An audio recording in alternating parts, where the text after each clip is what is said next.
should have like a light that goes on or something. Well, that's supposed to be you, sir.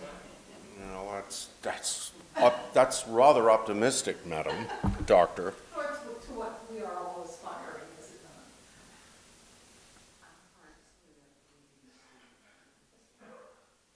Oh, that's right. Kathleen said our hearts lit up, but you didn't see it.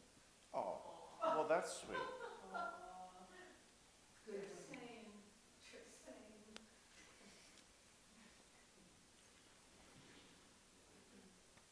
Same. Okay.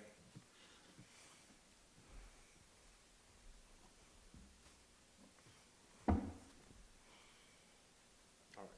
Ilya did show me the medal, but there's not a lot of them. I don't really care.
Dunga don dunga je julon rawa je dunga mebe dewa damba dam me rawa je nyering jala nyedan ra anyam jambola nema je Samjen Damjen Dewa Don Deve Judan Damba Joje Dunga Don Dunga Je Judan Rawa Joje Dunga Mebe Dewa Damba Don Me Rawa Joje Nyering Chada Nyedon Anyam Jambola Nema Joje Zamjen Damje Dewa Da Deve Junan Dambar Joje Dunga Dan Dunga Je Judan Rawar Joje Dunga Mebe Dewa Damba Dame Rawa Joje Nyering Chandan Yedon Ro Jambola Nema Joje Dada Zemjen Damje Lo Juzo Rawar Jenje Lando Zo Lando Drawar Jinja Lando Zo Lam Dromba Salwa Jinja Lando Zo Dromba Yeshe Drawa Jinja Lando Zo Dada Zenjen Damje Lo Chuzo Do Jinja Lando Zo Lando Drawar Jinja Lando Zo Lam Dromba Salwar Jinja Lando Zo Yeshe Drawar Jinja Lando Zo Dada Zenjen Damje Lo Juzo Drawar Jinja Lando Zo Lando Rawar Jinja Lando Zo Lam Dromba Salwar Jinja Lando Zo Yeshe Drawar Jinja Lando Zo Moje Nyoje Noi Jan Zambe Dom Bola Yazen Jongeng Adronye Bema John Zon Drawing Goran Doing Gondro Mamben Gorjane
Zarvasin Himbalahum Arima Varene Zaran Zareya Zindarem Rem Zan Zain Gora Gandrin Zan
Good morning, everyone. Yesterday, we went through the first half of our text, starting on page 12. And we went pretty slowly through the text, in part because of its density, and in part because yesterday's material was mostly stuff that we can actually practice, that we can make use of. Yesterday taught essentially two different ways to investigate our minds. The first is called Jungne Dosum, or origin, location, and destination. And as those of you who were here will remember, it was essentially taught in two parts. The first and major part was a presentation of essentially looking for where the mind is, and by extension, where it came from and where it's going. You may remember that I shared my own experience of finding it easier to look for the mind's current location than to look for its origin and destination, simply because its current location is now. And as a scriptural basis for this experience, I quoted the great Yogi Berra when he was asked, "What time is it?" And he said, "You mean now?" And that led to a discussion of the definition of now. Don't think I don't got scripture, Tom. I got scripture. When I need it, I can, I got scripture. By the way, speaking of accents, at lunch, Michael, he has a great Burroughs accent. Yeah, but you still do it. Nice. You got the nasalized, Anyway, so, all right, back to what we're supposed to be talking about.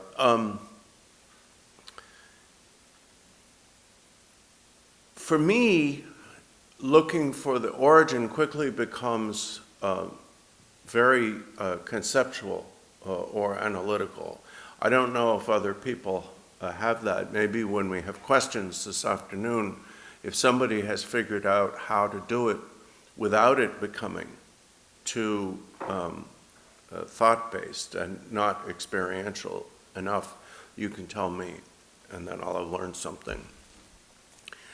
But certainly in our text, the emphasis was on looking for where the mind is.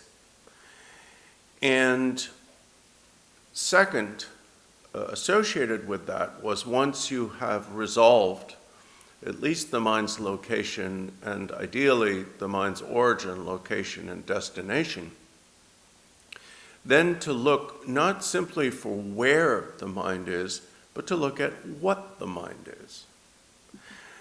And the point, one point of both exercises is that we have unquestioned assumptions in our lives. Everyone uses the word mind or the equivalent in their native language, but we rarely ask, where is it and what is it? Well, philosophers do. But philosophers do, and then they go back to their lives, and they're perhaps not as impacted by the question as we seek to be. So that was the first exercise. And the second investigation was called Neju Riksum, stillness, movement, and awareness. And we saw that initially, in working with basic meditation practices such as following the breath, we eventually start to experience various degrees of stillness. Ironically, at first, the first experience of stillness manifests as turbulence, as what we call the waterfall experience, where it seems as though your mind has gotten worse. And people often quit meditating at that point because they think that either the meditation is harming them, making their minds more turbulent, or they're simply no good at it and they should try something else. In fact, the experience of apparently increased turbulence, where the thoughts are as fast and disturbing as a waterfall, is a good sign. Because it's not that the meditation has made your mind worse, it's that for the first time you are paying attention. You have sufficient inward-directed mindfulness to be able to experience how turbulent your mind has always been. And then eventually it slows down, and if you practice long enough, it may pretty well become still, but it won't become completely still unless you're in some kind of trance. Now, at that point, once you have identified or recognized the experience of stillness, you then become able to recognize the corresponding experience of movement. So you realize that you can be aware of stillness and you can be aware of movement. Once you experience that and understand it, you are ready to experience, let's say, the fact that awareness, the presence of awareness, is alone of importance. Stillness and movement must be recognized in the beginning. But once you recognize that awareness can be equally present, that you don't need stillness in order for there to be awareness, and you don't need a movement of thought for there to be awareness, then you can begin the solitary pursuit of awareness, with Rigpa Kerde, which is the key point in the transition from these preliminary investigations to where you are beginning to get ready to receive the subsequent pointing out instruction from a teacher of either Mahamudra or Dzogchen. Now, in the Mahamudra tradition, at least in the Karma Kagyu tradition, the investigations are done very thoroughly. As we saw yesterday, at least 3. Looking at the mind within stillness, looking at the mind within occurrence or movement, and looking at the mind within appearances. Sometimes there are other ones as well.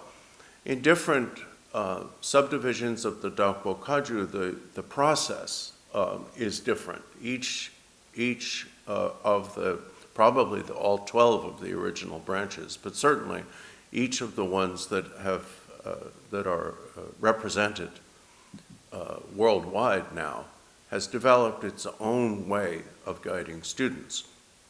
But the point is that we want the practitioner, we want as practitioners to have experienced our mind before our teachers point it out.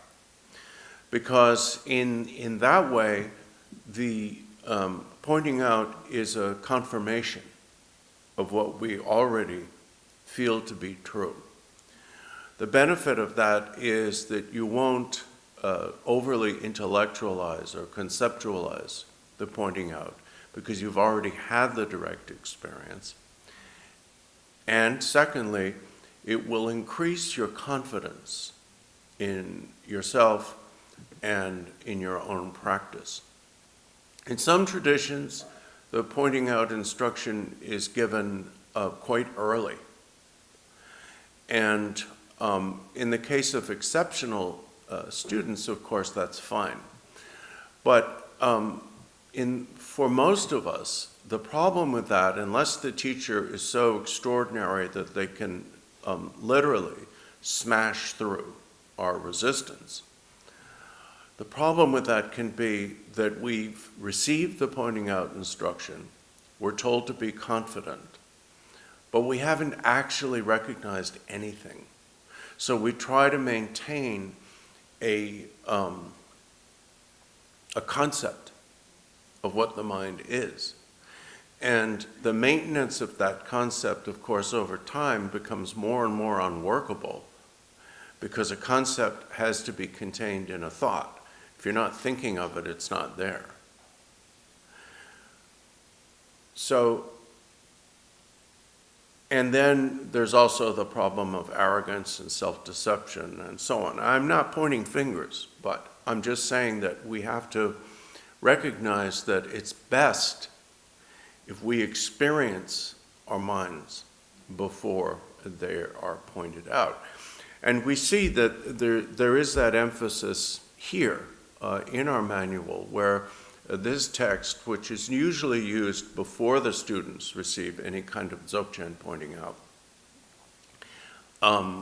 gives us the techniques with which to investigate our mind. Now we turn to the second half of this, and although there's quite a bit left, we're going to have no trouble getting through it, because it's mostly stuff that falls into the category of don't try this at home. We need to go through it, but it's basically we're turning somewhat from practical instruction into a little bit of a survey course. Nevertheless, Rinpoche went through it years ago, and I'll go through it this morning, and we don't finish this morning, this afternoon. Otherwise, I'd like to use this afternoon just for questions. But the reason to go through it is everyone's different. One person's strengths and another person's strengths may vary. Some people are just naturally really good at one thing or another. And so the things that may seem out of reach for one person may be of practical use to another person. I'll give you an example. I really have trouble looking for the mind's origin and destination because one is before and the other one is later. So I can't really look at them directly. They become objects of concept, memory, and expectation. Now I can look at a thought's origin because I can watch a thought arising and a thought dissolving. I can look at its destination. But when you're taught to examine, did your mind come from your parents or not? Did your mind, come from the external environment? Did it come from the physical elements and so on? All I start doing is thinking about what I remember, what little I remember from reading articles, lay-level articles about neuroscience. But other people don't find that. Other people, when they're told to look at the mind's origin, can do it, and look for the mind's destination can do it. So the fact that I have trouble with something doesn't mean that other people will. And so what follows at this point in the text is a bunch of different techniques, some physical, some mental, that may be of use to individuals. And at a certain point, it becomes clear that he's saying, if you're of this type of person, and do this, and if you're of that type of person, do that. So we know ourselves best. In the mind training teachings, it says of the two witnesses, listen to the principal one. There are two witnesses to our behavior: us and others. And the thing about that is, up to a point, we can fool others. We may not even be doing it intentionally, but we try to put our best foot forward sometimes. And so we tend to look better than we are. But if we're honest, we know what we actually think about. We know why we say the things we do, whether we're saying them to help others, or we're saying them in order to learn something, or we're saying them in order to show off or intimidate or whatever. And we know why we do the things we do physically. In the mind training tradition, there's a tremendous emphasis on keeping actual track of your motivation for every single word and deed. And the reason for that is that, like counting calories, we can sometimes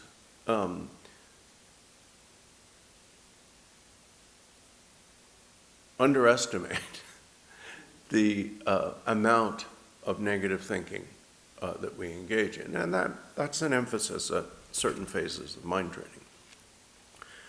So only we ourselves know what our true motivation is, but the other side of that is that only we ourselves may in fact know where our true strengths lie. We may be known in our community as someone who's good at this or good at that, but we may have other strengths, especially those connected with meditation practice, that are not exhibited. And so each person here may find a different technique or a different set of techniques naturally appealing. Now, sometimes teachers will say, ignore the appeal of a practice. It could be self-deception. That's valid advice up to a point. But at a certain point, we have to trust our guts. And we also have to make use of our strengths. And that includes our natural spiritual appetite. We are here, all of us, because we want to be. Had we ignored our spiritual appetite, we wouldn't be here. So we have to beware of self-deception, of course, but we also have to trust our own instincts and our spiritual appetite. So this, we're on page 14, the bottom paragraph. This follows on the previous section where Terchen Barway, Guru Rinpoche and Terchen Barway Dorje, because this was written by Guru Rinpoche but decoded by Terchen Barway Dorje. So we can think of it as by Guru Rinpoche as told to Terchen Barway Dorje. They had described post-meditation practice, and you may remember that I made the remark that it was pretty advanced. So some of this is going to be almost intimidatingly advanced, and if you find you don't relate to it, then just move on to the next technique. In the same way, when going to sleep at night, meditate on your body as the white, red, or blue Guru Heruka as appropriate, appearance without true existence of the nature of light. Now, the context of this is that the generation stage that people are practicing is of the outer, inner, secret, and or very secret form of Guru Rinpoche practice in this tradition. So if you are familiar with the Guru Rinpoche, we call it the long one. It's actually a short one, but we'll call it the long one. The Guru Rinpoche practice that we do on the 10th day of the lunar month. There are different forms of Guru Rinpoche. There's the outer form, which is your own body in the form of Nongsi Zunnan, he who overpowers all apparent existence. And then you have the lake-born Vajra in your head, Padma Vajra in your throat, and Vajradharma, was also called Vidyadhara at one point. It's a little confusing, in your heart, and then other deities in other parts of your body as well. So if you were doing different practices associated with these different forms, you would visualize yourself as the form with which you were most familiar. So, in other words, you visualize yourself as you're going to sleep at night as your primary yidam. So if you meditate mostly on Chenrezig, it would be Chenrezig. If it's Tara, it would be Tara. If it's Vajrakila, it would be Vajrakila. If it's Yamantaka, or Peaceful Manjushri, or Saraswati, or any of the deities, Vajrayogini, any of the deities, the advice would be the same. In order to grasp dreams, visualize in your throat a bright red drop of light, blazing with 5 colored light rays. There are 2 main techniques for grasping dreams. Now, grasping dreams means achieving lucid dreaming. And the one technique is the use of intention. And the use of intention works the way, if you tell yourself, I want to wake up at 5 tomorrow, I'm going to set the alarm. You often wake up before the alarm goes off because you have the strong intention. And so, in the same way, if you tell yourself, and you really mean it, I want to know I'm dreaming when I'm dreaming. In other words, I want to have a lucid dream. If you care enough about it, it will happen. There's some variation, according to Khenpo Sutram Gyamtso, there's some variation in individuals. Some people can practice dream yoga with intensity without achieving lucid or at least regular lucid dreaming. And other people achieve lucidity in dreams spontaneously, naturally, without ever having to work at it. And so there is some difference in individuals. If you don't find lucid dreaming easy, it doesn't mean that you're in some way compromised in your ability to meditate. It just means you're a different kind of person. So the other technique, that's often used along with the intention, is to direct your awareness as you're going to sleep to your throat. And the easiest way to do that is to have a visual image. And here it's the simplest possible one, a little sphere of red light.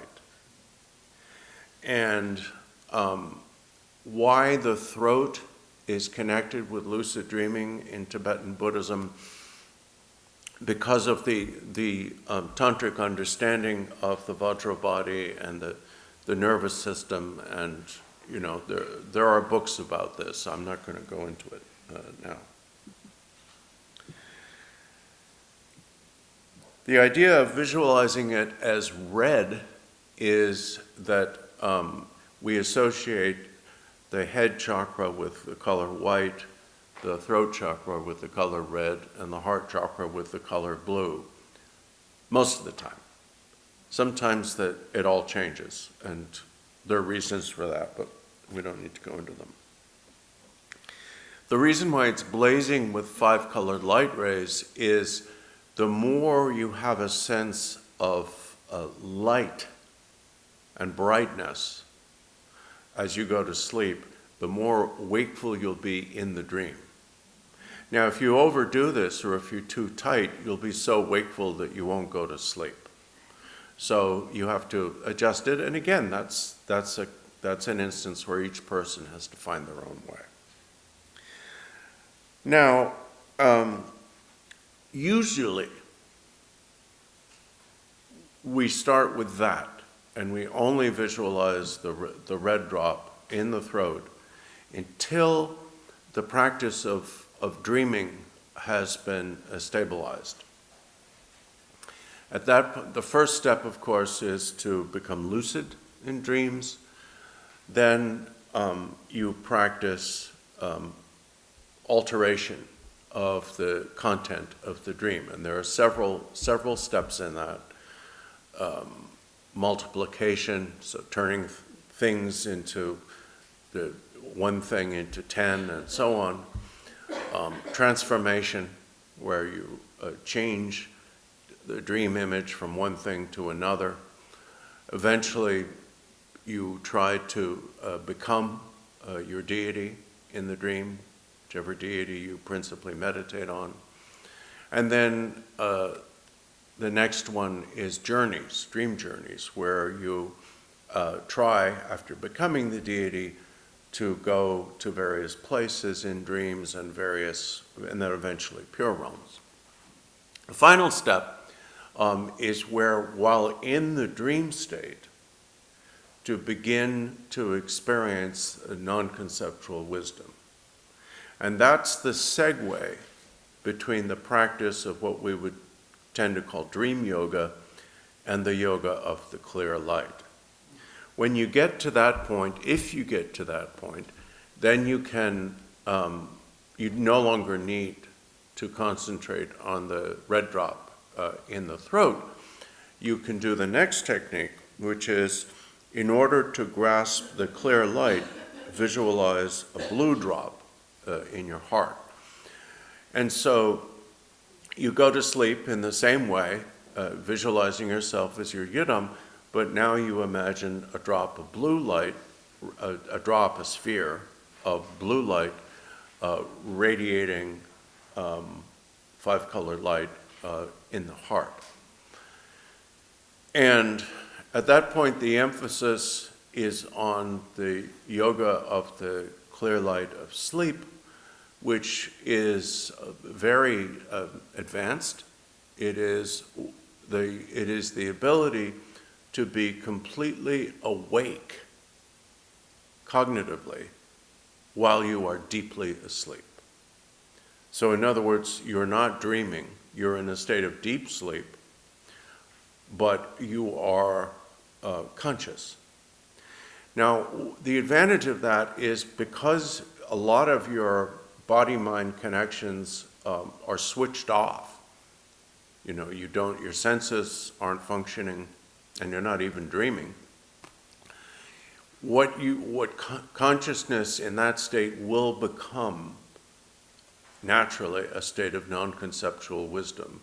And that will mean once you master that, if you master that, then your meditation on the nature of mind will become much more powerful during that state, even than it is during the day, because it's much easier.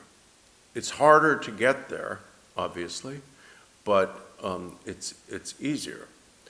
Now, this may seem unapproachable to us, and perhaps it is, but there's one thing about this that we should know, and we need to know.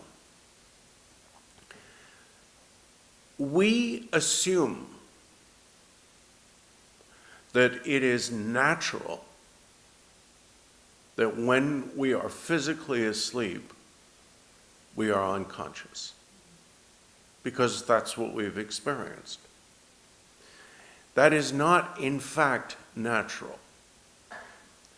That is what we could call almost universal aberration.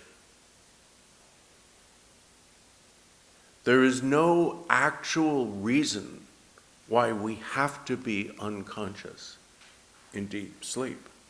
Now, I can't do this, so I'm talking theory here, but what's important to understand is that in all of these practices, starting with tranquility meditation and going all the way up to Mahamudra and Dzogchen, if we have the idea that we're doing something unnatural, that we're trying to add something foreign or alien to our mind, we're barking up the wrong tree. We're actually trying to return to a natural condition. Now, you may remember that yesterday we talked about the fact that one of the reasons why we're never satisfied is because deep down we know we are capable of infinite perfection. We all know that. That's why we're greedy. That's why we're lustful. That's why we get frustrated. And our frustration leads to anger, which leads to hatred. Now, none of these things, greed and hatred, are good. But they are, ultimately, they're caused, if we track them back to their origin, they're caused by the fact that deep down, each and every one of us knows that we are capable of more, of better. We may not even have the concept of perfection or of infinite perfection, perfect happiness, perfect freedom from all limitations. But we won't be satisfied until we get it. Ultimately, the reason why in the Mahayana we're not given the choice.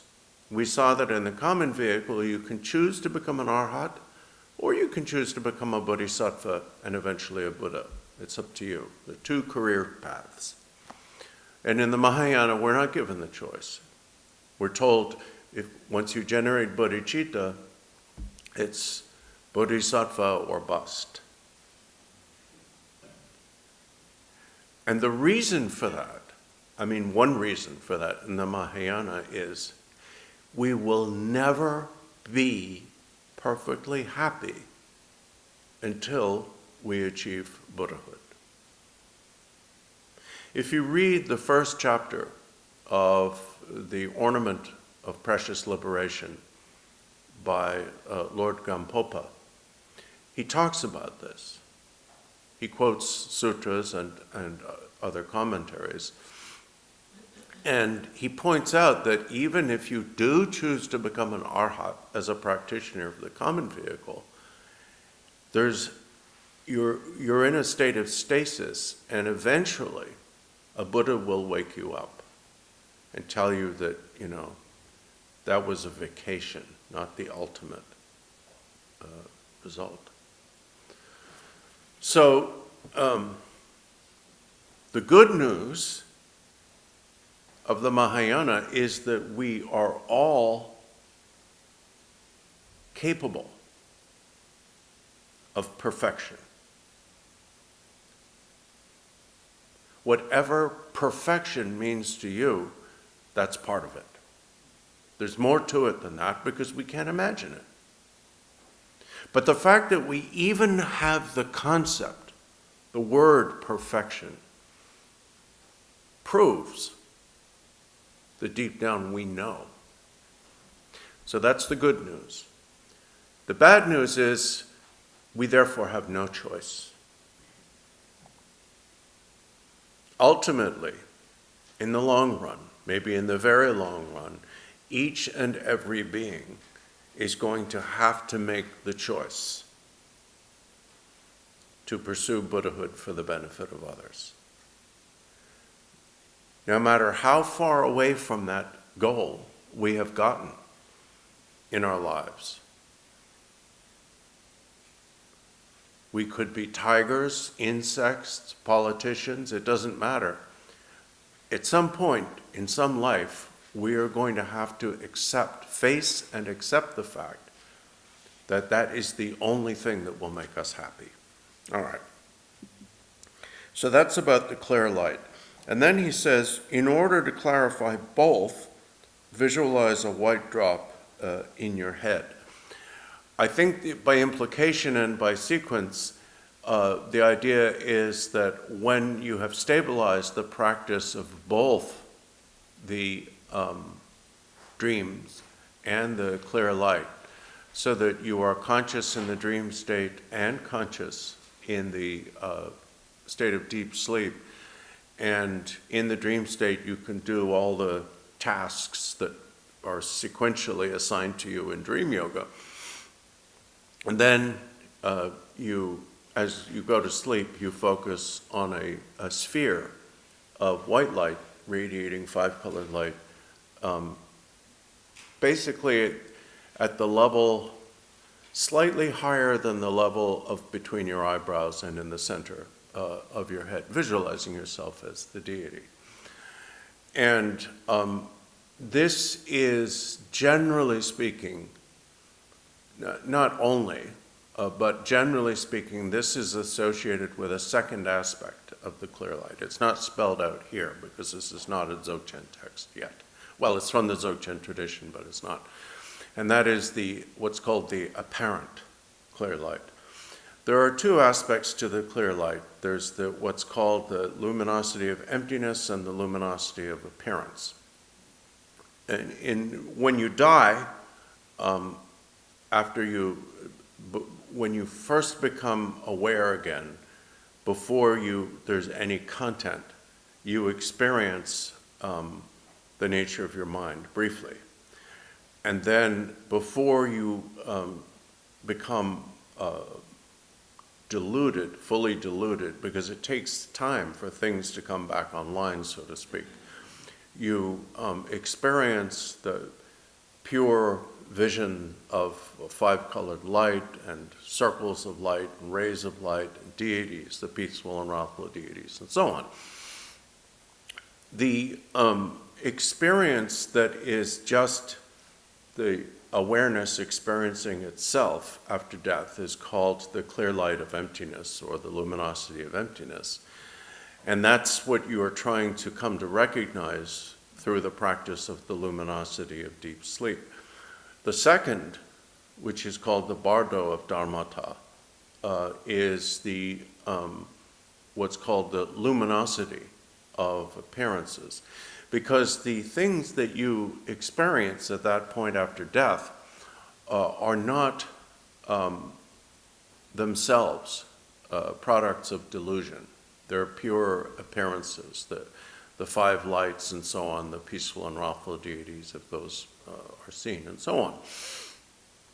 So when you, after having mastered the dream yoga and the yoga of the clear light, then to enhance that, you then would direct your awareness to a drop of white, a sphere of white light radiating five-colored light in your forehead, and that would, I've been told, enable you to bring the pure appearances of Dhammata into the state of deep sleep. So for those who are practicing the leap-over aspect of Dzogchen, that would, at that point, you would be able, instead of practicing cutting through or breakthrough during deep sleep, which would be the ultimate practice of the clear light of emptiness, you would then begin to practice the samadhi of leap-over in deep sleep. Now, this is very, very advanced. This is talking about what people like Terchen Barway Dorje and the equivalent, those who are like that, do. So, and it's presented very briefly and somewhat enigmatically. It doesn't explain much more than this. Repeatedly reinforce the intention to grasp these states, then hold your mind one-pointedly on the spheres and go to sleep without becoming distracted. You will repeatedly experience entering and arising from dreams and the clear light. Tell your guru of each experience and earnestly seek their advice. And now turning to the experience of meditation in general, and we're on page 15. Through all this, all sorts of pleasant and unpleasant experiences will arise. As you gradually progress, you will gain control over and stability within all these samadhis. You will attain the authentic, ultimate result. The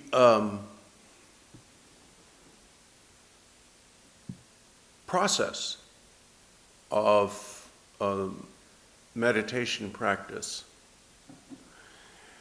because it is, it is an accumulation of skills and an accumulation of merit and wisdom and so on, but primarily it is, we experience it as the stripping away of things like assumptions and bad habits and karmic imprints. So it's not always going to be pleasant.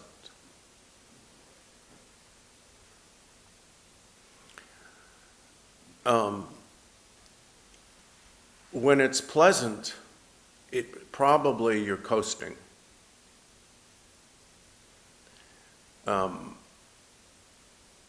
And we often tend to learn more from the difficulties and the unpleasant experiences on the path. And this is why, if we look at the traditional hagiographies or biographies of Buddhist saints, there's so much emphasis on difficulties. Probably the most dramatic of these is what's called the secret biography of Yeshe Tsojo, which was translated into English 3 times. I think the latest is called Lady of the Lotus Born. And she'll attain something tremendous, and then on the next page, she's going through another set of hellish trials and difficulties. Then she'll attain something tremendous, and then more difficulties and so on. And it just goes on and on and on and on and on. I mean, it's kind of as though Christ had to go to the Garden of Gethsemane every Thursday. You know, I mean, it's like, oh man.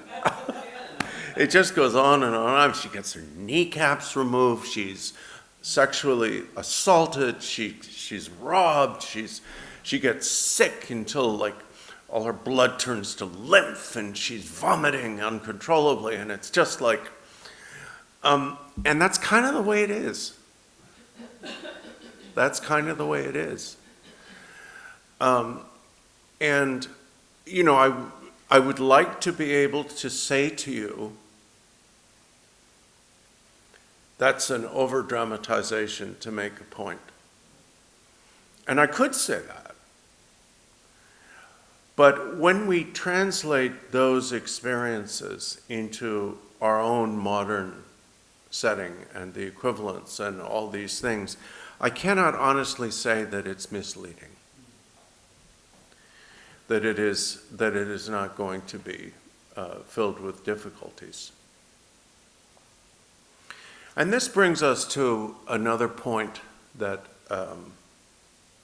many of the teachers I've had the honor to translate for have addressed, which is, why do bad things happen to good people and good things happen to those we call bad people? And the answer that I've received from many of my teachers has been this. Most of what happens to us that is karmic in origin, so that is the ripening as physical and mental experience in this life of karmic imprints, most of that comes from previous lives, and some from our aspirations and so on. So the general answer is that the things that happen to you may not be the result, if you believe in karma, the result of your actions in this life. That can happen, but it's said to be less common. And that's the general answer. But then we still have the problem of, why do bad things happen to good people? When really bad things happen to a really good person, it's said to be a sign that this is their last life in samsara. That they are, after this life, they will have exhausted the karma that causes impure rebirth in an impure realm, such as this. And that from the time of their death onward, they will only take birth in pure realms, like Sukhavati or Abhirati, and so on. The reason that bad things happen to them, and this can also be it can coalesce at the end of their life, is like when the example I've been given is, before you leave town, you pay your debts. It will be impossible for them to experience this kind of suffering in future lives, because that kind of thing doesn't happen in pure realms. So they have to experience it now. So when a lot of, not just one thing, but like a series of disasters and mishaps and illnesses, and can be lawsuits and imprisonment and torture and death and everything we don't want happens to really good people, it's because this is the end of their samsara. That's the good news. The bad news is that when really good things happen to people who are devoted to harming others, it is because this is their last life in a higher realm. Their last life for the foreseeable future, and Buddhists foresee a very, very long future, as a human being or deva. After this life, they're going to be reborn as something nasty that suffers terribly. And so they will have no opportunity to enjoy health, longevity, wealth, power, any of these things. So they're going to experience it all now. That's what I've been told. So the point for us is that meditation, especially if you generate bodhicitta as your motivation, is not going to be a smooth journey. It's going to be a slightly turbulent journey. However, there are two things you could keep in mind. The first is that you have no choice, because you know deep down that the only answer is to achieve Buddhahood for the benefit of others. And the second thing to keep in mind is, if you decide to stop practicing, once you've got to the point that things turn rough, because you think, I can't take it, this is simply too much for me, I understand the need for this, but I just can't do it. There will be a brief period of relief. And then after that, it will be far worse than it was when you were practicing. So the bad news is it's too late to turn back. Once you have generated bodhicitta, you can't. Until you generate bodhicitta, you still have choices. But once you've generated bodhicitta, once you have actually even thought, I must achieve Buddhahood for the benefit of others, nothing else will do, it's too late. Now, Terchen Barway Dorje turns to yogic practices such as vase breathing or kumbhaka. And the vase breathing, the way it's presented nowadays in Buddhism in the West, is very abrupt. They will often present it. They don't teach it publicly, but when they do teach it, they'll often teach it to people who've not been trained gradually in it. It's ideally supposed to begin with vajra repetition, and then you divide the breath, the process of breathing, into 4 equal parts: inhalation, retention, exhalation, and resting before the next inhalation. And then gradually, the retention period, very, very slowly, very gradually, is lengthened. That's the tradition, very early traditional way. I think that, I don't know, I wouldn't dare to say that the Tibetans have altered the tradition they received from India, but I think the Tibetans are very, very tough people because they come from a very, very tough environment. They're not concerned with comfort, and they're not worried about collateral damage to their bodies. So when they teach breathing, pranayama, and the equivalent of hatha yoga, which some people say is called adhisara, but anyway, the Tibetan word tulku just means, it almost means like technology, like using your body as a machine, sort of. It's pretty brutal. It's pretty abrupt and brutal. And now some teachers are recognizing that Westerners seem to have trouble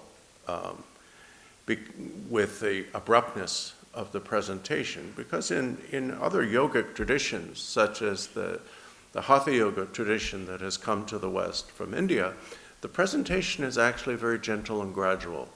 It takes into account, especially nowadays, takes into account people's body types, their age, their abilities, their flexibility, and so on. And so you're able to train people without injury.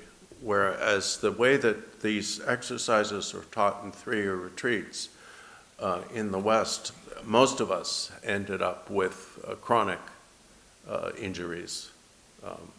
I have a kneecap that will dislocate if I cross my legs the wrong way. It'll just go, and then I have to slowly straighten that leg, and there's a, and then, yeah. So, these exercises should be approached, including the breathing and the physical exercises, with caution. In any case, here, Lama Trotop has made it clear that he's not going to teach the vase breathing publicly, and he's not teaching the physical exercises. The physical exercises that he learned come from the new tradition. Here, what's being talked about are the physical exercises from the old tradition, the Nyingma tradition, and those have been taught in the West by Namkha Norbu Rinpoche, who taught the 25 exercises mentioned here based on the ancient oral tradition of the translator Vairochana. I've never done the ancient exercises. I only did the new ones in retreat, and I'm not very good at them. As well, in order to quickly bring and reveal indications of meditation and conduct, train the inhalation, exhalation, and retention of the breath, using the Vajra repetition of the generation stage and the indivisibility of prana and mind of the completion stage. The courageous and disciplined. So now, from now on, he's going to divide people into personality types and body types. So the courageous and disciplined, courageous and disciplined are basically young people who want to practice the path of means. As both Bardor Rinpoche and Lama Trotop explained in the Baram Kaju system, there's a division of students into 2 classes, the elderly and the whippersnappers, the young. And if you begin these practices when you're young, then you're encouraged to practice the path of means, which involves a lot of pranayama and and a lot of yogic practices. And if you approach this practice when you're older, then you're encouraged to practice Mahamudra.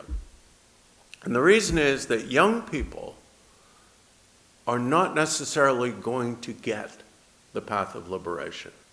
They're much better served by being physically disciplined, physically active, having to do difficult things with their breathing and their postures and so on. And that will help them and will avoid the issue of the fact that they're simply too immature for Mahamudra. And this is not universal, but generally. On the other hand, when you're in your 50s, 60s, or 70s, starting those things is probably not going to appropriate. It's just going to become an obstacle because you'll have to engage in such a gradual process to be able to do any of it that it won't work. And there are other reasons too, connected with other issues, human issues that I don't need to go into. And then, but an older person can receive a more direct pointing out instruction more easily, generally speaking, than a young person, simply because you're more mature. You're sadder, you know. Up to a certain age, we can convince ourselves that life is good. That, the spiritual path is kind of a luxury. As we age, and as the flowers of our bodies start to wilt, we begin to experience the fact that things are not going to get better in this life. When I was young, I thought of aging as a process of becoming, maybe I become some kind of sage. I thought, yes, I won't move as fast and I won't be as flexible, but I'll be a sage, I'll be wise. And, well, that didn't happen. That didn't happen. I'm not a sage. I know things, and, I read Tibetan, I speak Tibetan, and that's why I do this, because I can share information that I've received. But I'm not a sage. Things have not gotten better. And you can be happier in old age than you were in youth. And I see people doing that. But that's because they're using their maturity in a skillful and generally spiritual way. It doesn't have to be the Buddhism. They could be dedicating themselves to soup kitchens and artistic communities and outreach of all kinds. That's all spirituality. Helping others is Dharma. As the Karmapa, the 17th Karmapa always says, the definition of Dharma is ahimsa, not harming. And really not harming means helping. You can't stop harming and choose not to help. You got to do something, So people like that kind of old age, I've heard, I've yet to, I'm into old age, but I'm not yet experiencing the good side of it. That type of old age can be delightful. But that's because if you're using your maturity, you're making mature choices with a mature mind. When we're young, we believe in death, but it's a little different. So the courageous and disciplined should practice forceful vase breathing in order to train the winds of the 4 chakras, the winds of the 5 elements, the branch winds, and so forth. In order to accomplish supercognition and miraculous abilities, train the minor winds of the limbs and pores. Perfect as well the physical exercises, the 25 with the 6 functions, straightening, revolving, diminishing, binding, loosening, and massaging the 5 places, and the 16 variations on the 8 actions of extending and contracting the limbs. During those, the application of the breathing is indispensable. Among the greater, intermediate, and lesser vases, the least likely to cause wind problems and the one with the fewest obstacles is the intermediate vase. Practice the intermediate vase with vigor, filling the area between the bottom of your guts and your diaphragm. Before doing so, expel the stale air 3 or 9 times, thinking repeatedly that poisons in the air and disturbances of the winds are cleansed. Abstain from wind practice during the external times when the 4 bad winds are flowing and when internally the breath is flowing through the right channel or coarse klesha thoughts are present. At other times, practice the grasping, holding, circulating, and placing of the breath, as well as the external holding of extra wind and so forth. Apply and train yourself in accordance with your greater or lesser mastery of yoga. Definitely avoid inhaling or circulating more air than you can handle, as this will cause wind problems.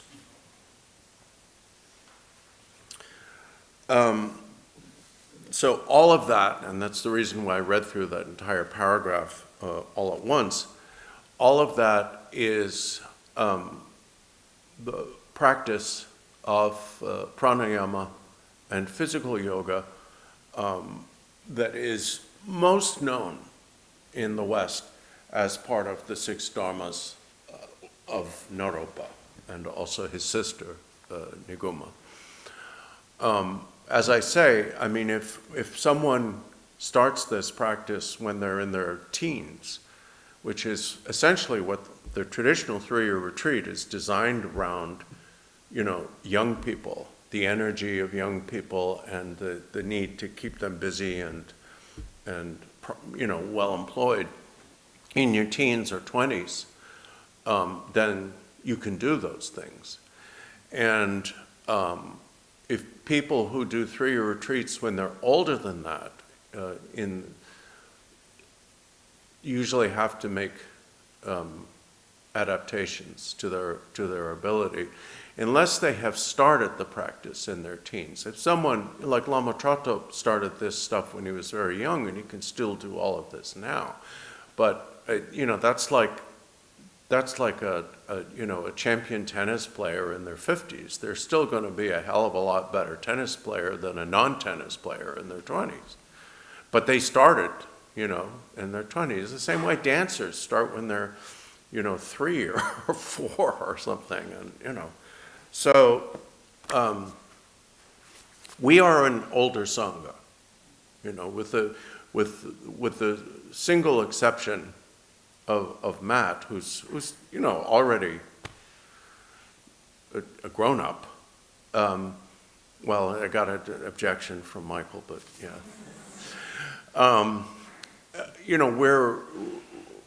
We have to go for what we can do and our needs. The point that we can take from this, because there is a point to going through this, it's not simply just to read through the text for no reason, is the inseparability of breathing and mind. And by extension, the inseparability of body and mind. Now, one of the investigations that's done in the path of liberation, which is the path that is just meditation and doesn't involve this stuff, is the relationship between body and mind. If you say that they're the same, well, what about a corpse?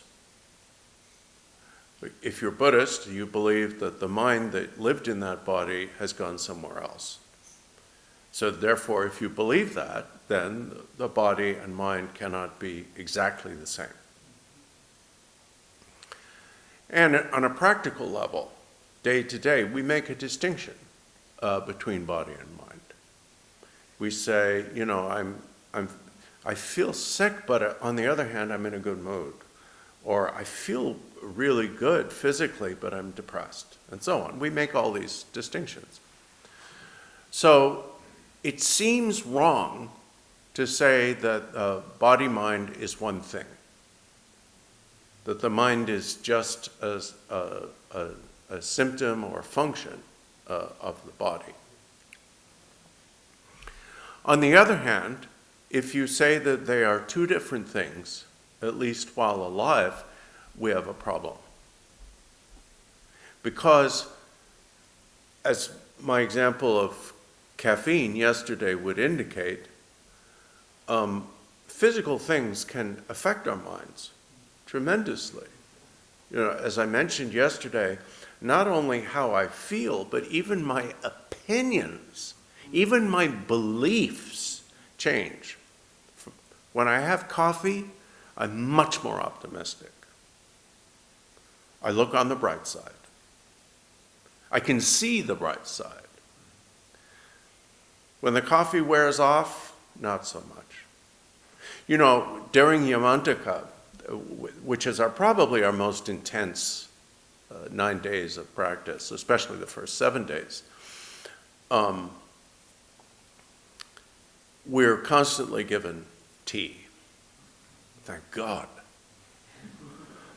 And this year, the persons who were making the tea really, they hit that. It was really good. That right amount of strength in the tea and the right amount of milk, so it's not too much so it destroys or swamps the caffeine, but it's not too little so that it's like, it was just perfect.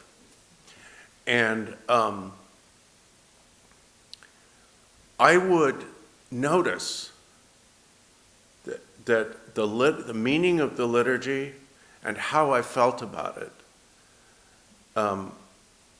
changed dramatically once the tea went in.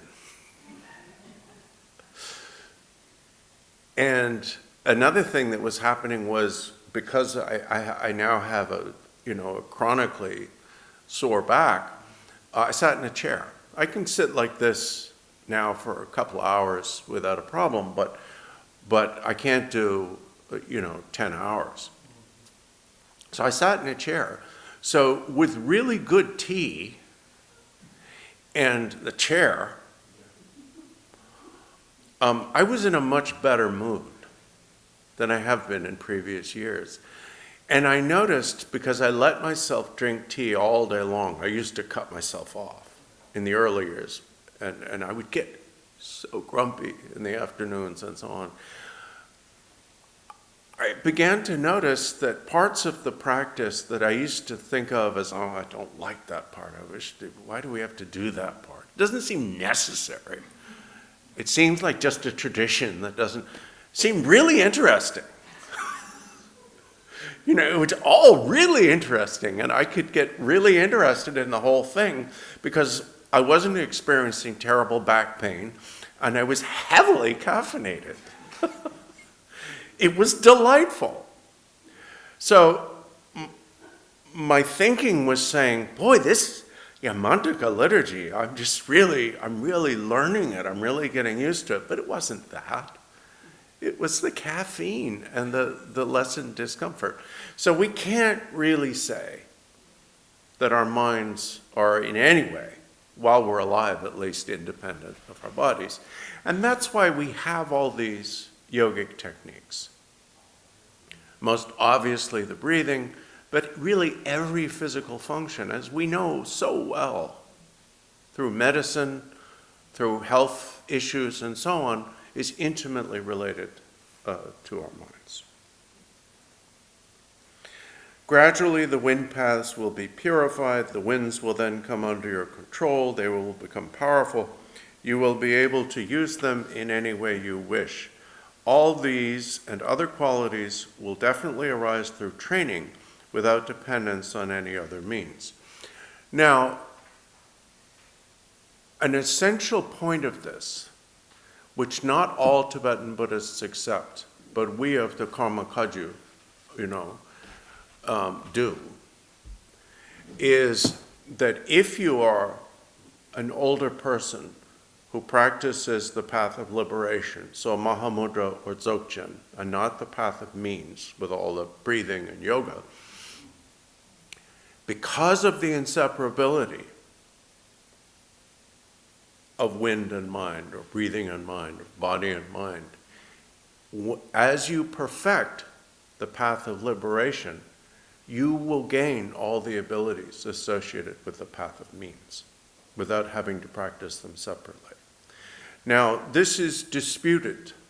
This is what we call politely a difficult point, when great Tibetan writers have argued about it and thrown debate bombs back and forth. Don't misunderstand the debating in Tibetan Buddhism. We don't mean it in a bad way. When I was in Nepal recently, all the young monks were being trained in debate. That's how they spent their evenings. And it's really, really good for them. They love it. They're happy.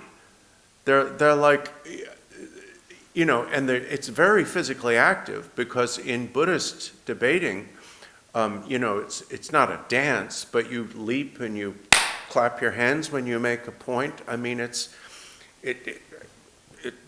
thrilling to watch, especially if you understand what they're saying, which is kind of hard because they shriek it, It's like, that does not logically follow, but it's a fantastic discipline for these young monks and nuns, because they're adolescents, they want to be physically active, and it integrates the adolescent appetite for physical activity and competition with the education things. And they do it in the evening when they're, last thing before bed. Puts them in a good mood. It's fantastic. So that lives in the textual tradition. You'll have teachers who are intimately close friends who would die for one another, refuting each other's views in established texts. You'll have teachers who are are part of multiple schools that disagree with one another, refuting their own writings in other schools. And the purpose of that is not that one is right and one is wrong, it's to sharpen our minds. Think about how you sharpen a kitchen knife.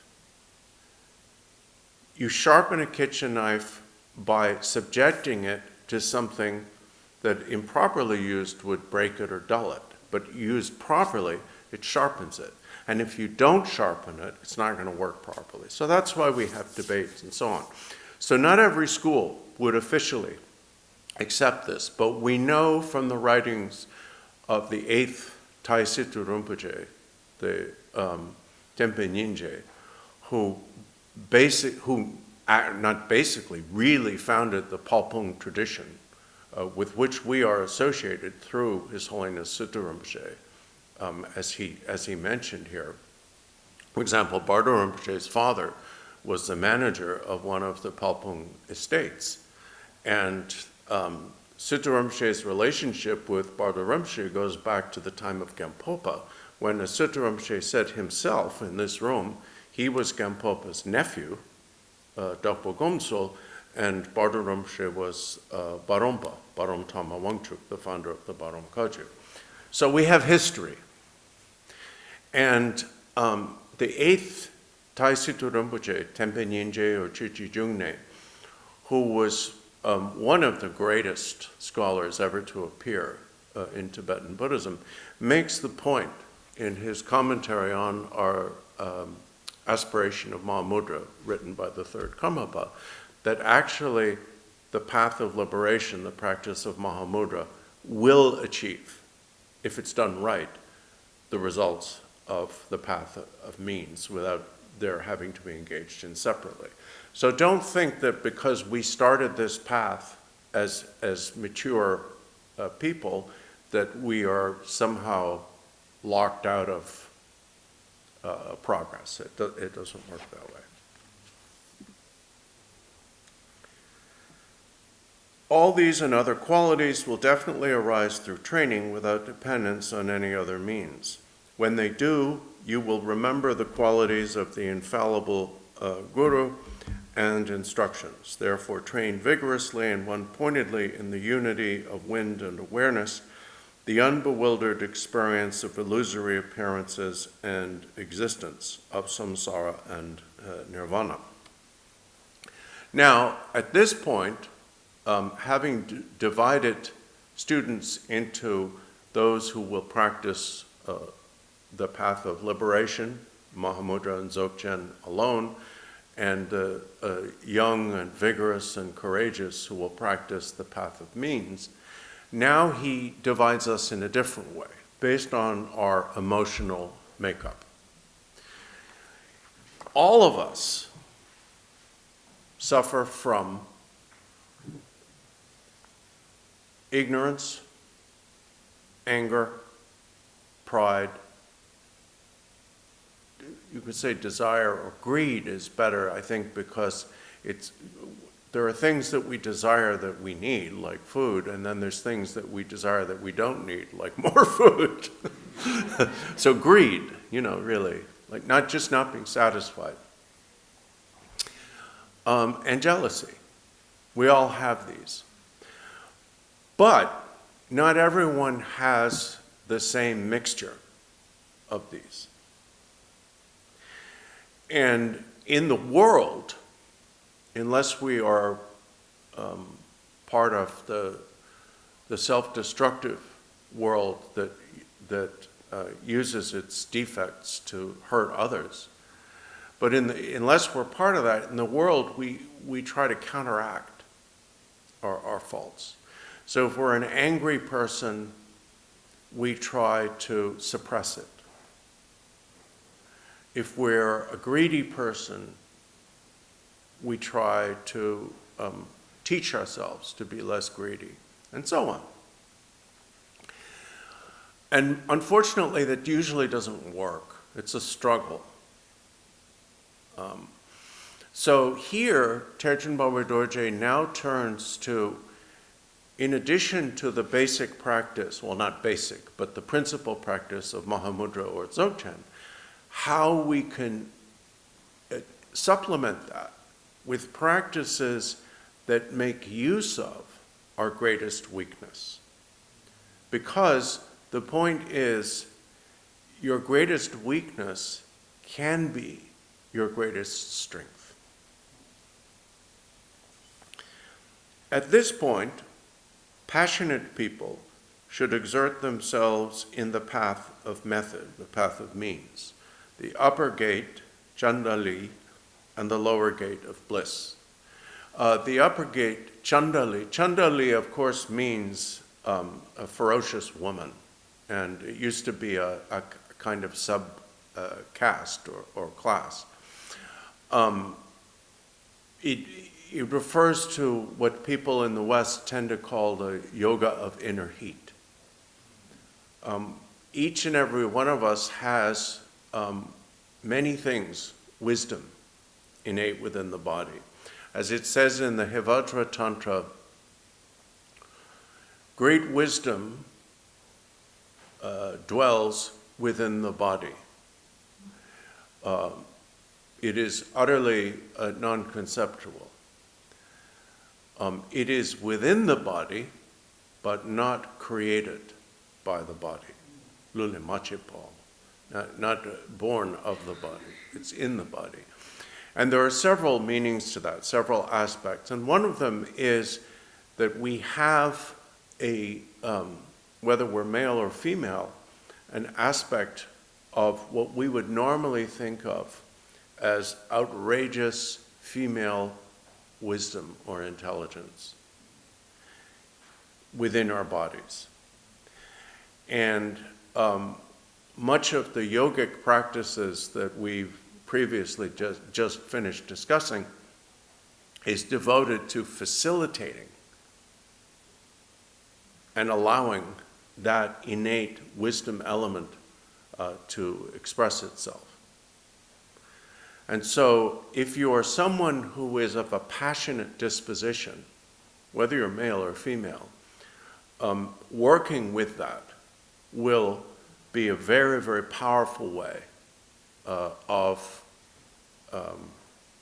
coming to recognition of your mind's nature. And we see this historically. For example, although Lord Gampopa principally pointed out the mind's nature to students based on the practice of tranquility and insight, meditation, in a way that embodied the best of the sutras and the best of the tantras, or the essence of the sutras, I shouldn't say best, and the essence of the tantras, but didn't depend upon a lot of tantric paraphernalia. His teacher, Milarepa, principally pointed out the nature of students' minds through teaching a Chandali. And they would practice that, and through that they would gain an experience of their mind's nature, at which point he would point it out. Neither is better than the other. The reason they did that was because of their own experience, their aspirations, and because of the needs of students. For one thing, because of Gampopa's particular way of teaching, the Kagyu tradition, his tradition became very widespread. It couldn't have become, or it wouldn't have become, or at least didn't become as widespread during the time of Milarepa, because what Milarepa's approach really required tremendous hard work. Gampopa's does too, but it's more flexible. We could say it's more adjustable. There are options I don't want to say that Milarepa's didn't, but it was much more intensively yogic. So, a passionate person would practice the upper gate of Chandali through the yogic practices, based on the yogic practices, and then based on mastery of that, the lower gate of bliss. The angry, if your principal klesha is anger, should cultivate causal and resultant bodhicitta and the mind of emptiness compassion. If you are an angry person, if you find yourself angry, it's because you are a very compassionate person. And your compassion is getting distorted or twisted. In general, we say that anger is essentially a clarity, but the clarity that becomes anger in our lives has a quality of outrage. It may be selfish outrage, where we feel ill-used. It may be social outrage, where we see massive injustice and horrors.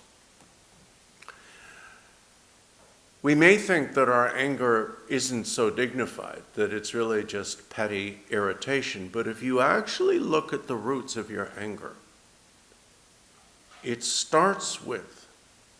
always starts at its root with the recognition that there is something wrong.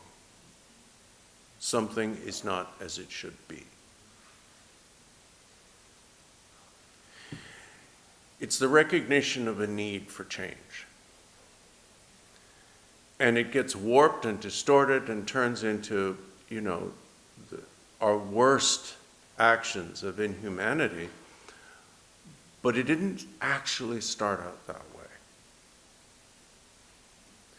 So, through the cultivation of bodhicitta, you're not repressing your anger. You're restoring it to its proper place. Because what is bodhicitta? It is the recognition that there is something wrong. Samsara is not natural. It is a distortion. No one deserves this. Karma is not justice. There is no such thing as justice in the universe. It is horrible that by doing something bad in a future life, I'm going to suffer. It's true. It's going to happen to me. But that's not good. It's horrible. And it's all because of ignorance. And so, at some point, if we pursue all of our anger, all of our outrage back to its root, we find that the only way to really embrace all of our rage, all of our dissatisfaction, all of our sense of injustice is through bodhicitta. For two reasons. There are two things about bodhicitta that are unique. There are two parameters. The first thing is that its compassion is universal. There are no exceptions. There is nobody excluded. Your compassion, your love being the desire for happiness, compassion being the desire to be free from suffering for yourself and for others. Do not exclude any being you know, any being you don't know, any being that might be out there or in here. That is unique. Only bodhicitta, only that awakened mind has that parameter. Every other form of compassion and love has small print. Yes, but except. Even if someone has never heard of Buddhism and they have that universal compassion, they have bodhicitta. Whatever they're practicing, they may call it something else, but it's what the Buddha called Buddhism. Well, Buddha didn't call it Buddhism. We call it Buddhism. He called it Dharma. And the other thing that makes bodhicitta unique is its wisdom. And the wisdom of bodhicitta is not something unapproachable. When we talk about absolute bodhicitta, that's something that we have to work up to. The wisdom of bodhicitta that is there from the beginning is the wisdom that knows the only possible state that will satisfy any and all beings is perfect Buddhahood. Even if I made the aspiration to bring each and every being to the state of an arhat, that would not do it. Because eventually, some Buddha would have to come along to each of those beings and say, knock, knock, who's there? A Buddha. But I don't exist anymore. Yeah, you do, sorry, that was a vacation. Now you have to enter the Mahayana and achieve Buddhahood. It's not an ultimate answer. The ultimate answer is the Buddhahood of all beings. That's what, if we deserve anything, we deserve that. If there is any justice, that is justice. That each and every being, from the worst of us to the best of us, achieve Buddhahood. Because that is what our nature is. In fact, at this point, we are already Buddhas, but we can't see it. But that's a little hard to understand. The easiest way to explain that is the way Dolpopa explains it in his Beacon of the Definitive Meaning, when he says, you could say, I am not a Buddha, but I have a Buddha within me. That's a slightly easier way to understand it. There is a Buddha in here already. You just have to find them. So, the way to work, if you're an angry person, focus on bodhicitta. We all need to focus on bodhicitta, but if you're an angry person, make that your principal practice. So the angry should cultivate causal and resultant bodhicitta and the mind of emptiness compassion. In order to achieve Buddhahood, we need to realize emptiness. A passionate person realizes the emptiness of bliss or pleasure. An angry person may find it easiest to realize the emptiness of compassion. But emptiness is the same. It doesn't matter how you do it. It's like you can enter this room through those doors or those doors or those doors, but you're still in the same room. Doesn't matter. What about proud people? Not that any of us have that problem of pride. The proud should train themselves in the equality of Buddhas and sentient beings, and in the great equality of the mind's nature, which is without good and bad. The Tibetan word for pride is ngajal. Nga means I, and jal as a verb means to win. As a noun, it can either mean a winner, which is what we usually call Buddhas, jina. Jina in Sanskrit means a winner, a victor, like the name Victor. Or jalpo, which means a king, or jalmo, which means a queen. Because historically, monarchies begin with somebody winning a fight, right? Monarchy, I'm Canadian still, so I love the King Charles and whatnot. But monarchy is inherited originally from someone who was one hell of a bully, right? Otherwise they didn't. We have a nice way in the Tibetan legend, they say that the first monarch in the world was appointed by common consensus, based on the perception that they really knew how to take care of others. So maybe that happened at some point during a golden age, but history doesn't give us too many instances. They can turn good, you know, certainly, what do we call it? Constitutional monarchy is certainly not the worst thing in the world right now, but nevertheless. So, ngajal means I win, or I am the king, or I'm the winner. So what's very clear about the klesha of pride is it is comparative. It is always the notion, I am better than them. So it's almost a problem to use the English word pride, because you can have comparative pride, which is a klesha, or you can have non-comparative pride, which is not a klesha. It's not a problem. For example,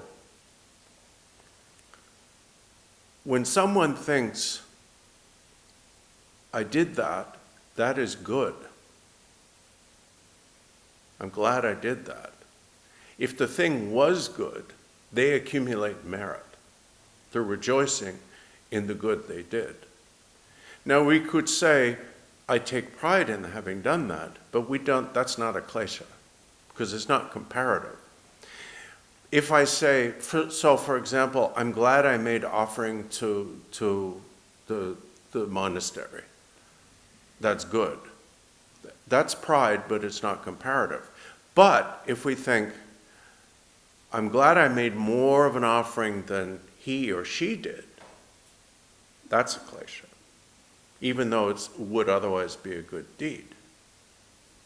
So pride becomes a problem when it's comparative. But in its essence, what is it?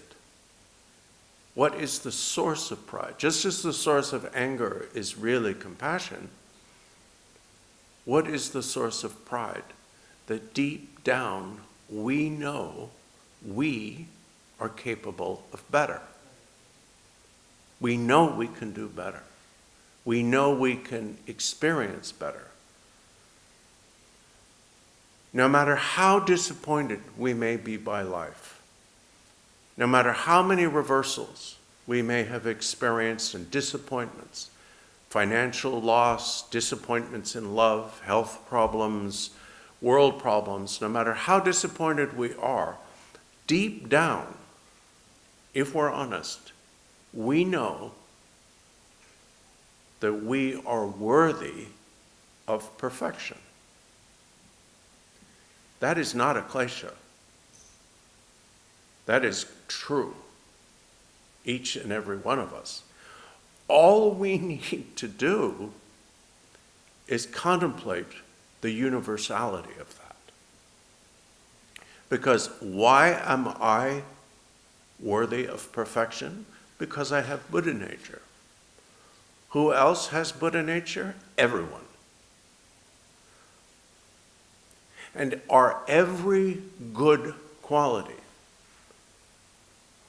musical and artistic ability, scientific acumen, the ability to heal and protect others, the ability to mediate disputes, whatever good ability we have, as mundane as we may think it to be, is the light of our Buddha nature.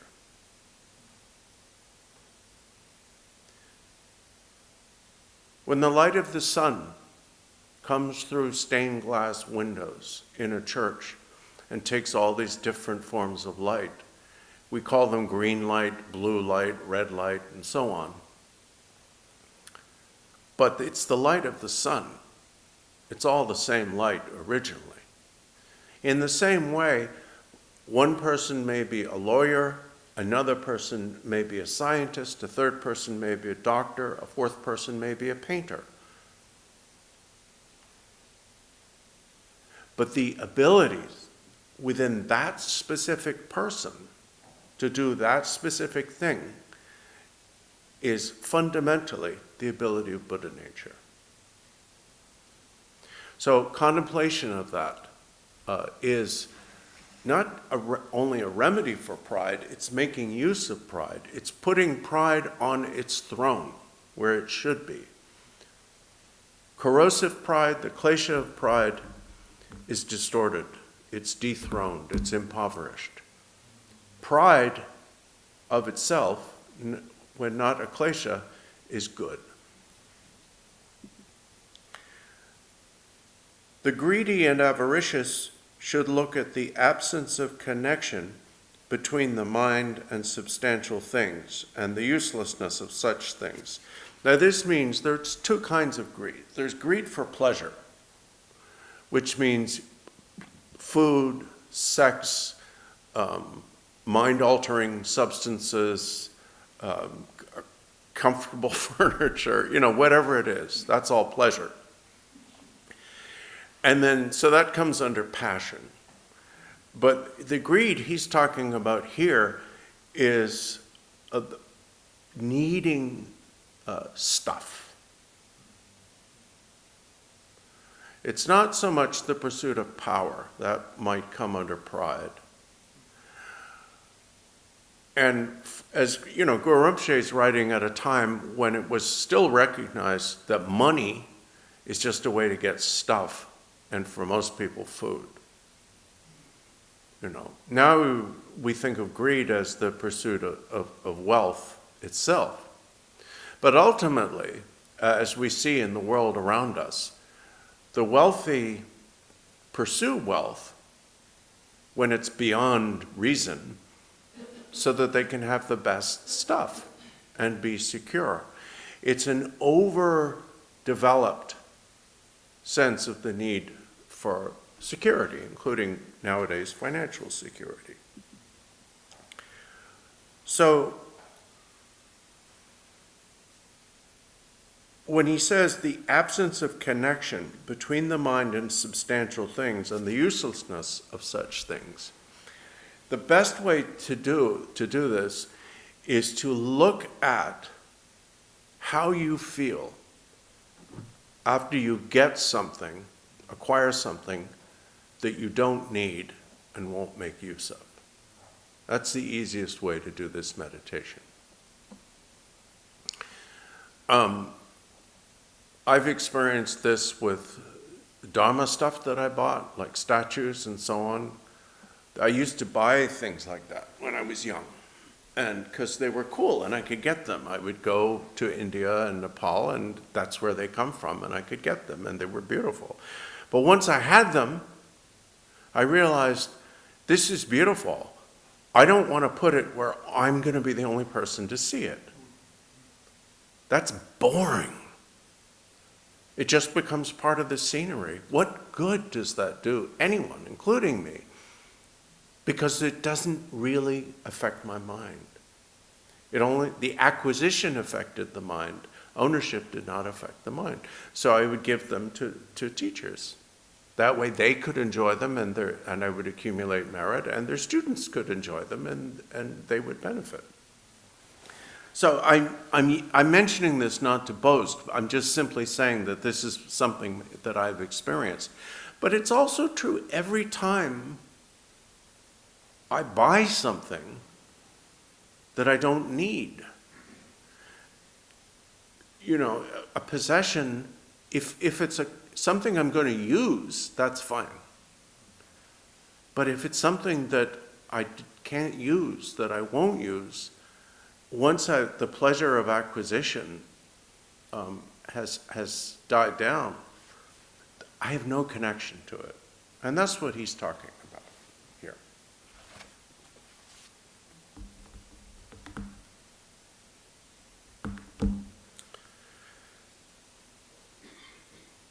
And he continues, The greedy and avaricious should also cultivate belief in karma and the view of the pointlessness of material accumulation.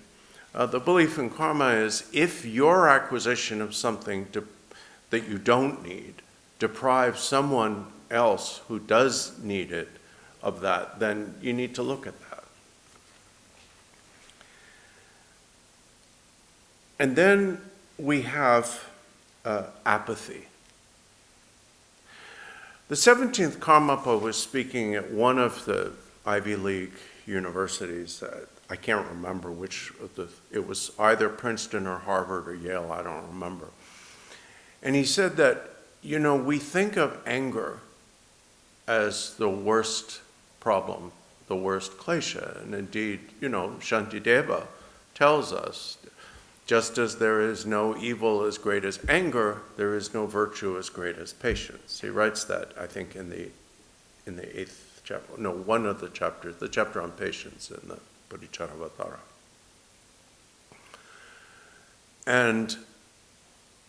But actually, there is a worse problem, the Karmapa said, and that is apathy. Because apathy is what allows us not to do anything about encroaching problems.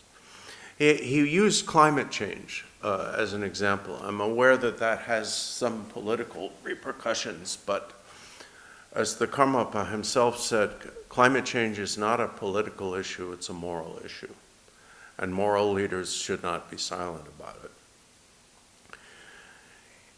He used a very concrete example. He said, he said, this is something about the way, he said in English, the way our brains are wired.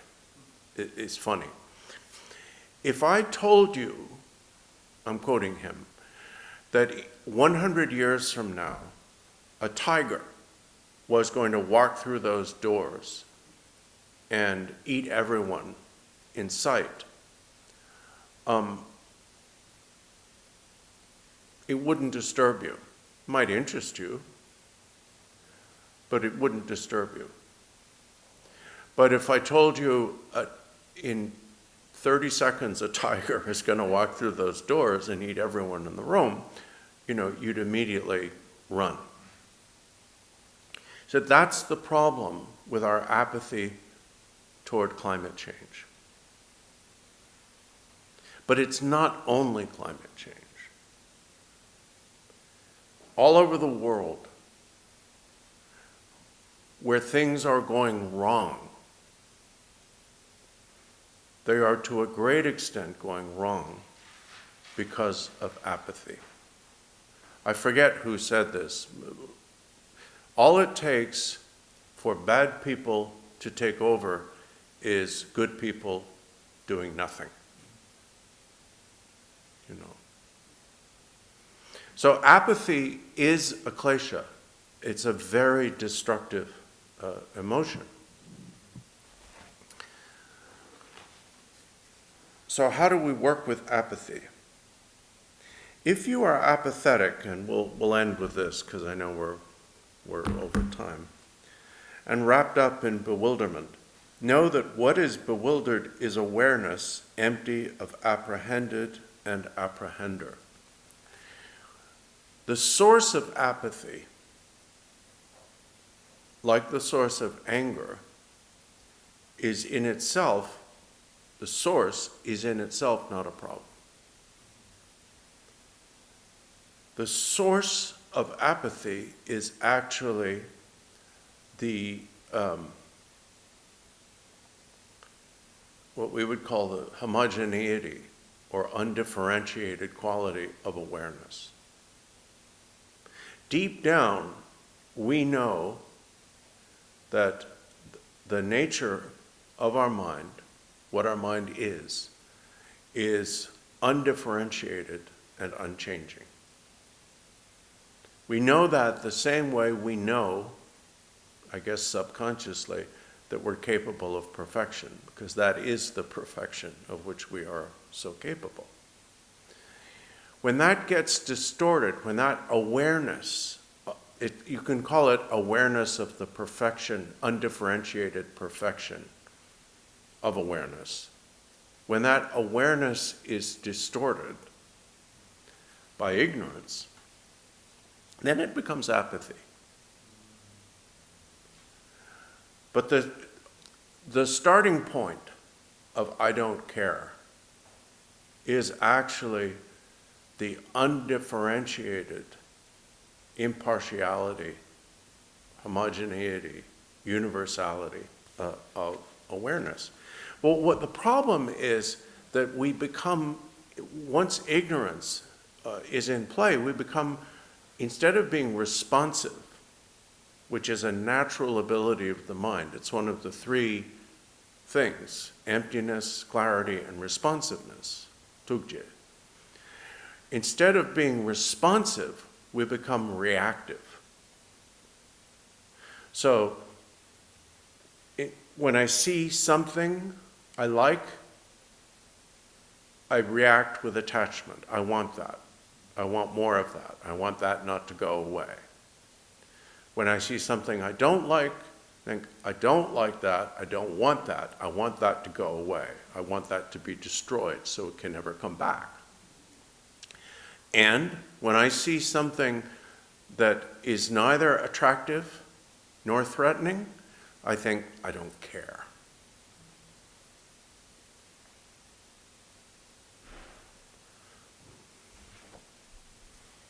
And that's because of ignorance. So, he concludes, in self-awareness, foster the nature of whatever arises. Whether what occurs is good or bad, rest in arising liberation. Arising liberation means that it's quite advanced. It's when, because you maintain awareness, even when thoughts arise, they're already liberated. They won't catch you. They won't lead karmic residue. The liberation of thought means the recognition of the nature of a thought means that it won't create a karmic imprint. Thoughts still arise, but they don't leave an imprint. The way to develop that ability is through starting with as we saw, the recognition of stillness and movement, then gradually learning to maintain awareness in both states. That's how you have to start. So he says, whether what occurs is good or bad, rest in arising liberation, foster the ordinary natural state, cultivate discernment. So we still have jealousy to go through, but we'll leave that for this afternoon. And so we'll go through the rest fairly quickly, and then there'll be plenty of time for questions. So we're late, so let's just chant the first stanza of dedication this morning. That's on page 7, the top stanza. Sonam de yedam jezeng banye tonen yemberanam bam jene jengana jembalam trombaye simbenzole drowa drowa.